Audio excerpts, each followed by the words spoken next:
Hey guys, welcome. This is Brad Krantz. Hi, I'm Ruth Easterling. And hey, we're here to talk about Change Your World Part 2. We started last week. And today we're titled Somebody Do Something. Ruth? Yeah, well, at times I wonder if change is possible. Statistics over the years have said that extreme poverty in the 1800s was at 85% in the world's population. And in 2017, that percentage changed to 9%. There's lots of statistics to show how the world has changed. And we see this as really great news. And we've seen even in our communities at times that things have been changed for the better. But if change really is possible, why aren't we doing more to change our world? Brad, I wonder this sometimes.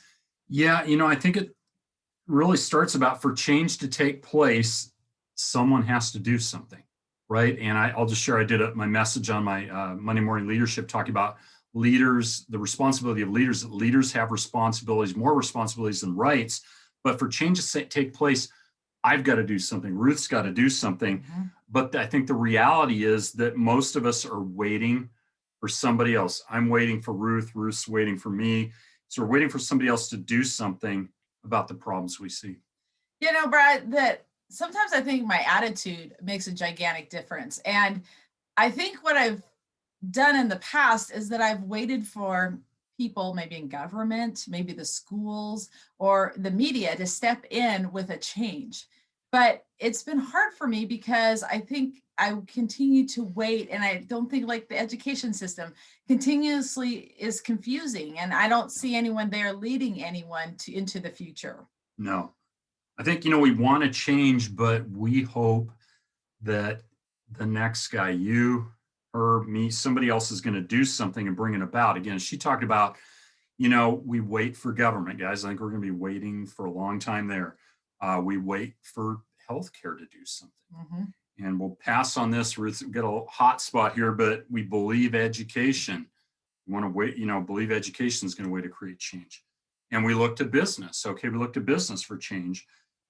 We imagine media. I think that's really sad. Thinking media is going to bring about change. They sort of bring up discussion and a lot of rabbit holes and negativity. But then we wish, God forbid, that arts and entertainment would do something, or maybe we get into sports. Our sports figures are somehow going to be the change agent. But I think the fact is, Ruth, that we can't wait for the change. And I think that's our message: is that we can't just be passive bystanders. Right. And I think if we want the world to be a better place and we want conditions and our world to improve, then change has to come from us and we need to take action. Yeah. But transformation is possible for anyone willing to learn and to live with good values, and to cooperate and collaborate with other people in their community. And not necessarily do you have to have a big influence. You don't have to be rich. You don't have to be famous. I believe that you can transform the world around you just in your space. Yeah, and that's kind of what Ruth and I are doing right here. We'll kind of tell you our why here in a bit, but we are collaborating. We are neighbors here in our community. We're kind of in different focuses, but we are trying to collaborate to at least bring the discussion level up so that we can talk about this. But I think the big thing is, you don't need somebody else's permission to start to be the change agent.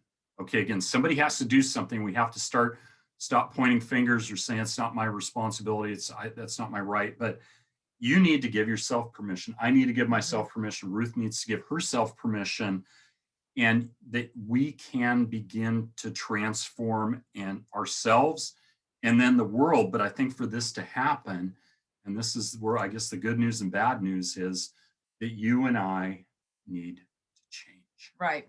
And Brad and I believe that we want to see change happen around us. And we believe that it kind of starts with our thinking, with our attitude. And when we believe it, that you can make a difference no matter where you are, it's going to have a huge influence on the people and the things that are around you. Yep. Go ahead, Ruth. You're still on stage here. Okay, so you're still on stage. That, the last thing I think that we need to remember is that there is hope, even when it seems like there is no hope. And so as we conclude, we just want to remind you that change happens when our attitude changes and when we believe that and hope in something that we know that we can influence the people that are around us in our own world. Yeah. So, and Ruth, well, let's talk about real quick. What's our why? Why are we doing this? Well, Brad, we're doing this because we believe that change can happen around us, and that we believe that through our attitude and the people around us, that we can see change happen. Amen. I think that's great. You got to know what your why is. That's what we're starting out with, guys. Thanks so much for joining us for part 2. Stay tuned. Next week, we'll have part 3, but please feel free to reach out to Ruth or I with questions, comments, feedback. We'd love to get your perspective on what you're doing to change yourself and what you are doing to hopefully change the world around you. Ruth, you have just a concluding remark here? Yeah, I agree with Brad. Just if Brad and I want to work together to see change happen in our community. And we believe that if we all work together, we will see change. So yeah, absolutely. Talk to us. We're going to continue to talk about this on each week. So thanks. Guys, welcome to Change Your World. Bye-bye. Bye.